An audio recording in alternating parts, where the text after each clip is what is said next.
नमस्कार साथियों। आज का दिन इतिहास के पन्नों में दर्ज होने वाला एक ऐसा दिन है जिसकी कल्पना हमारे देश के लाखों ईपीएस पेंट्रीफायर्स पेंशन धारक वर्षों से करते आ रहे थे।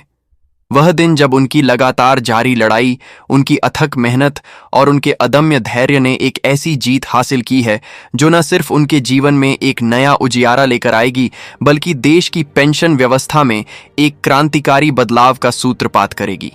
जी हां, दिल्ली में आयोजित ईपीएफओ की 238वीं सेंट्रल बोर्ड ऑफ ट्रस्टीज की बैठक में जो ऐतिहासिक निर्णय लिए गए हैं, वे सीधे तौर पर हर उस पेंशन भोगी की जिंदगी को छूने वाले हैं जो एक सम्मानजनक जीवन के लिए तरस रहे थे।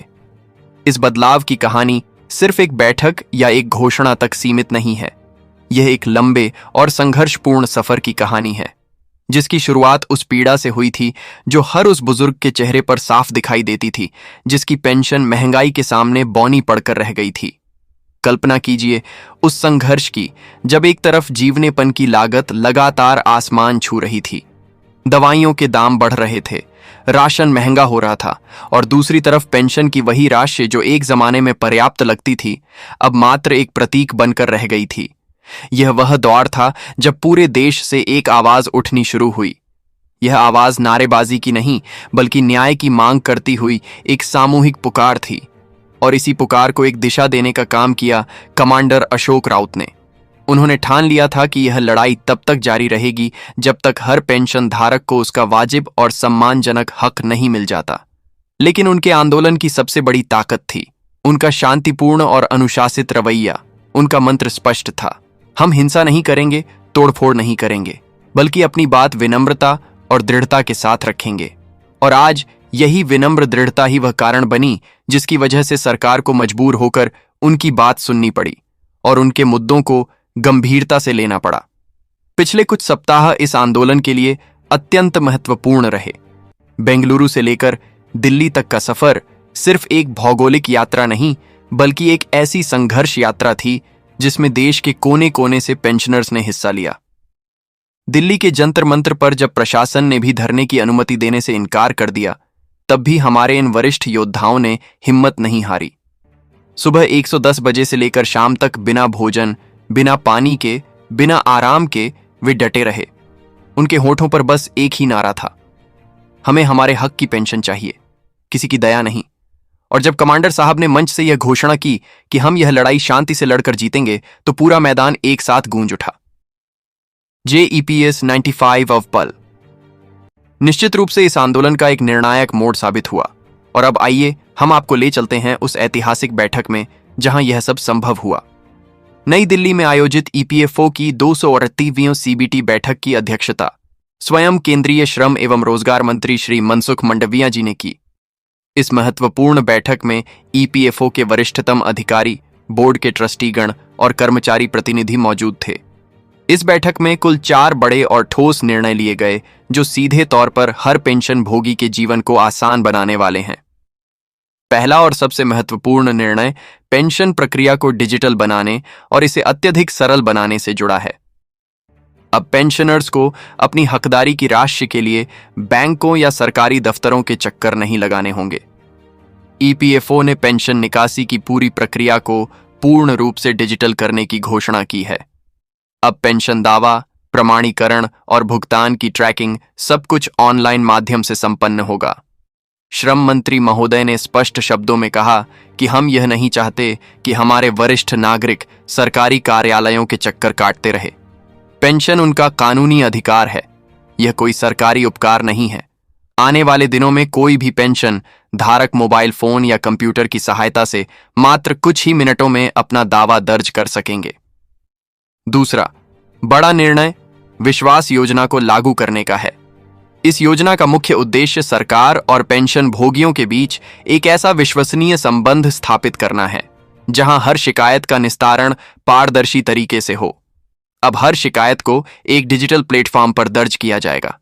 प्रत्येक पेंशनर को एक विशेष ट्रैकिंग नंबर प्रदान किया जाएगा और शिकायत के समाधान के लिए एक निश्चित समय सीमा भी तय की जाएगी। इसका सीधा सा मतलब है कि कोई भी अधिकारी अब फाइलों को लटकाकर नहीं रख सकेगा। डिजिटल लाइफ सर्टिफिकेट अब हर व्यक्ति को अपने पैसे की वास्तविक हर साल बैंक जाकर रियल टाइम कार्यालय के चक्कर लगाकर तीसरा जीवित प्रमाण पत्र जमा करने की डिजिटल लाइफ सर्टिफिकेट को यह प्रमाण पत्र अब घर बैठे ही मोबाइल फोन या आधार से लिंक्ड सिस्टम के माध्यम से जमा किया जा सकेगा। सरकार ने स्पष्ट कर दिया है कि यह सेवा पूरी तरह से निशुल्क होगी। इससे न सिर्फ बुजुर्गों की लंबी कतारों में खड़े होने की मजबूरी समाप्त होगी, बल्कि उनके समय और ऊर्जा की बचत भी होगी। और चौथा, सबसे महत्वपूर्ण और सबसे अधिक प्रतीक्षित निर्णय न्यूनतम पेंशन में संभावित वृद्धि से जुड़ा है। श्रम मंत्री श्री मंडविया जी ने माना कि ईपीएस 95 पेंशनर्स की मांगें पूरी तरह से वाजिब और न्याय संगत हैं और सरकार इस पर गंभीरता से विचार कर रही है। उन्होंने सभी पेंशन भोगियों को यह विश्वास दिलाया कि दिवाली से पहले या फिर दिवाली के तुरंत बाद सभी के लिए एक बहुत बड़ी खुशखबरी आ सकती है। श्रम मंत्री जी ने कमांडर अशोक राउत और उनकी पूरी टीम से व्यक्तिगत रूप से मुलाकात की और उनके शांतिपूर्ण और सभ्य तरीके की खुलकर सराहना की। उन्होंने कहा कि आप सभी वरिष्ठ नागरिक इस देश की सबसे बड़ी पूंजी हैं। आपका तरीका, आपका धैर्य और आपकी विनम्रता वास्तव में प्रशंसा के योग्य है। सरकार की यही इच्छा है कि आपकी बात सही मंच तक पहुंचे और उस पर ठोस कदम उठाए जाए। इस पूरे आंदोलन में मीडिया की भूमिका भी अत्यंत महत्वपूर्ण रही। एनडीटीवी ने अपनी एक रिपोर्ट में उल्लेख किया कि ईपीएस योजना के तहत न्यूनतम पेंशन 1000 से बढ़ाकर संभवतः 5000 तक की जा सकती है। यह खबर लाखों पेंशनर्स के लिए उम्मीद की एक नई किरण लेकर आई। जी बिजनेस ने भी अपनी खबर में लिखा कि ईपीएफओ ने एक बड़ा फैसला लेते हुए सदस्यों को उनके प्रोविडेंट फंड खाते से 100% राशि निकालने की अनुमति दे दी है और पेंशनर्स के लिए डिजिटल लाइफ सर्टिफिकेट की सुविधा शुरू की है। स्वदेश न्यूज ने दिल्ली में हुए धरने की मार्मिक रिपोर्ट प्रकाशित की, जिसमें देश भर से आए हजारों पेंशनर्स के शांतिपूर्ण प्रदर्शन का जिक्र था। इन सभी मीडिया चैनलों द्वारा दिए गए व्यापक कवरेज ने इस आंदोलन में एक नई ऊर्जा और जोश का संचार किया।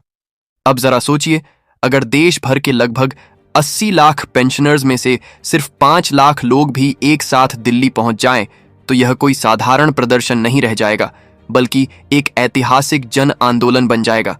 यही बात कमांडर साहब बार बार दोहराते हैं। जब हम सब एकजुट हो जाएंगे तो कोई भी सरकार हमारी उपेक्षा नहीं कर सकेगी। श्रम मंत्री जी ने भी यह आश्वासन दिया है कि वह इस मुद्दे पर स्वयं प्रधानमंत्री श्री नरेंद्र मोदी जी से सीधी बातचीत करवाएंगे। हालांकि इस समय प्रधानमंत्री जी वित्त मंत्री और विदेश मंत्री विदेशी प्रतिनिधि मंडलों की बैठकों में व्यस्त हैं, लेकिन बैठक का आश्वासन पहले ही दिया जा चुका है। विश्वसनीय सूत्रों के अनुसार वित्त मंत्रालय के पास पेंशन फंड के पुनर्गठन का प्रस्ताव पहुंच चुका है। इसमें फंड के बैठकों में आवंटन और न्यूनतम पेंशन की राशि को पुनर्गठित करने पर गहन चर्चा चल रही है। अगर सब कुछ निर्धारित समय सीमा के अंदर होता है तो दिवाली से पहले या उसके बाद कोई बड़ी घोषणा हो सकती है। कमांडर साहब ने एक प्रेस कॉन्फ्रेंस में कहा कि आज की यह सफलता उनके धैर्य और एकजुटता की जीत है, लेकिन यह लड़ाई अभी पूरी तरह से खत्म नहीं हुई है। उन्होंने सभी पेंशनर्स से अपील की कि वे एकजुट बने रहें, शांतिपूर्ण बने रहे और अपनी आवाज को लगातार बुलंद करते रहे। उन्होंने कहा कि कोई भी आंदोलन कभी खत्म नहीं होता, वह सिर्फ अपनी दिशा बदलता है। अगले कदम के तौर पर नवंबर महीने के मध्य में एक राष्ट्रीय पेंशनर सम्मेलन आयोजित किया जाएगा, जिसमें देश के सभी हिस्सों के प्रतिनिधि शामिल होंगे। इस सम्मेलन में सभी लंबित मुद्दों की एक व्यापक सूची तैयार की जाएगी और सरकार के समक्ष एक संयुक्तापन सौंपा जाएगा। अगर तब तक सरकार की ओर से कोई ठोस निर्णय नहीं लिया गया तो दिसंबर महीने में एक बहुत बड़ा राष्ट्रीय आंदोलन चलाया जाएगा, लेकिन वह भी पूर्ण रूप से शांतिपूर्ण ही होगा। सोशल मीडिया पर भी इस आंदोलन ने तेजी से रफ्तार पकड़ी है। ट्विटर पर # जैसे जो जस्टिस फॉर ईपीएस 95 और पेंशनर्स राइट्स लगातार ट्रेंड कर रहे हैं। कमांडर साहब के भाषण और वीडियो लाखों लोगों तक पहुंच रहे हैं और उन्हें प्रेरित कर रहे हैं। अब यह आंदोलन सिर्फ सड़कों तक सीमित नहीं रह गया है, बल्कि डिजिटल प्लेटफॉर्म पर भी एक नई लड़ाई लड़ रहा है। अब सवाल यह उठता है कि आखिर पेंशन में इस वृद्धि की इतनी आवश्यकता क्यों है? आज के दौर में जब एक गैस सिलेंडर की कीमत 1100 के पार पहुंच चुकी है, जब दवाइयों की कीमतें आसमान छू रही हैं, और जब घरों का किराया लगातार बढ़ रहा है, तो क्या कोई व्यक्ति मात्र 1000 की पेंशन के सहारे अपना जीवन यापन कर दिया गया सकता है? यह सिर्फ पैसों का मामला नहीं है, बल्कि यह सम्मान का प्रश्न है। वह सम्मान जिसे इन बुजुर्गों ने अपने जीवन भर की कड़ी मेहनत और ईमानदारी से अर्जित किया है। कमांडर साहब का कहना है कि हम सरकार से कोई भीख नहीं मांग रहे हैं, हम तो बस अपना वाजिब हक मांग रहे हैं। हमने अपने जीवन का सबसे सुनहरा और उत्पादक समय इस देश की सेवा और विकास में लगा दिया। अब बुढ़ापे में जब हमें सहारे की जरूरत है, तो देश हमारी मदद करें। यही तो हमारी अपेक्षा है। अगले कुछ दिन अत्यंत महत्वपूर्ण साबित होंगे। वित्त का मंत्रालय और ईपीएफओ की एक संयुक्त टीम अपनी अंतिम रिपोर्ट सौंपेगी। इसके बाद श्रम मंत्रालय प्रधानमंत्री कार्यालय को एक अंतिम प्रस्ताव भेजेगा। अगर सब कुछ अनुकूल रहा, तो दिवाली के इस पावन त्योहार से पहले या फिर त्योहार के तुरंत बाद सरकार न्यूनतम पेंशन में वृद्धि से संबंधित एक अधिसूचना जारी कर सकती है। लेकिन एक बात हर पेंशनर को अच्छी तरह से समझ लेनी चाहिए, यह आंदोलन सिर्फ पैसे तक सीमित नहीं है। यह आंदोलन सम्मान की लड़ाई है। जब तक हमारे बुजुर्गों को उनका पूरा अधिकार और सम्मान नहीं मिल जाता, तब तक इस देश का सामाजिक ताना बाना अधूरा रहेगा। हमारी रिपोर्टिंग टीम ने जंतर मंत्र पर मौजूद कई पेंशनर्स से बातचीत की। एक 78 वर्षीय बुजुर्ग ने भावुक होकर कहा, बेटा, हमने इस देश को बनाने में अपना पूरा जीवन लगा दिया। अब समय आ गया है कि देश हमारी एक छोटी सी मदद करें, हमारा सहारा बने। एक महिला पेंशनर जो पूरे जीवन शिक्षिका रही थी ने कहा, हमने अपना सारा जीवन दूसरों के बच्चों को शिक्षित करने में बिता दिया।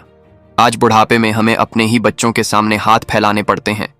हमें सरकार से बस इतनी ही उम्मीद है कि वह हमारी इस वेदना को समझे और हमारी आवाज सुने। इन बुजुर्गों की आंखों में आंसू थे, लेकिन उनकी आवाज में एक अटूट विश्वास और दृढ़ संकल्प भी था, और यही विश्वास और संकल्प अब सरकार के दरवाजे तक पहुंच चुका है। ईपीएस न्यूज टुडे की तरफ से हम आप सभी से एक विनम्र अपील करते हैं। अगर आप भी इस न्यायपूर्ण मुहिम का हिस्सा हैं, तो कृपया हमारे चैनल को सब्सक्राइब करें, इस वीडियो को अधिक से अधिक शेयर करें और कमेंट सेक्शन में जय ईपीएस 95 अवश्य लिखें। आपका एक छोटा सा क्लिक, एक छोटा सा सहयोग किसी जरूरतमंद बुजुर्ग के लिए उम्मीद की एक नई किरण बन सकता है। याद रखिए, यह लड़ाई सिर्फ आंकड़ों या रकम की लड़ाई नहीं है। यह लड़ाई उस सम्मान की है जो हर बुजुर्ग का जन्मसिद्ध अधिकार है। आज जिस नियम की पहली ईंट रखी गई है, वह कल एक ऐसे महल के रूप में विकसित होगी जहां हर बुजुर्ग को उसका हक और सम्मान मिलेगा। हर बड़ा आंदोलन शुरुआत में असंभव सा लगता है, फिर धीरे धीरे संभव होने लगता है और अंत में वह इतिहास रच देता है। ईपीएस 95 पेंशनर्स का यह आंदोलन भी ऐसा ही एक इतिहास रचने जा रहा है। कमांडर साहब और लाखों पेंशनर्स अब सिर्फ प्रतीक्षा करने वाले नहीं रहे हैं, वे पूरी तैयारी के साथ आगे बढ़ रहे हैं। वे जानते हैं कि हर बड़े बदलाव के लिए समय और संघर्ष दोनों की आवश्यकता होती है, और वह समय अब बहुत नजदीक है। इसलिए साथियों, आप सभी से हमारा निवेदन है कि उम्मीद का दामन कभी मत छोड़िए। संगठित रहिए, सजग रहिए और अपनी न्यायोचित मांग को लगातार बुलंद करते रहिए, क्योंकि जब जनता एकजुट होकर खड़ी होती है, तो कोई भी सरकार उसके सामने झुकने के लिए मजबूर हो जाती है।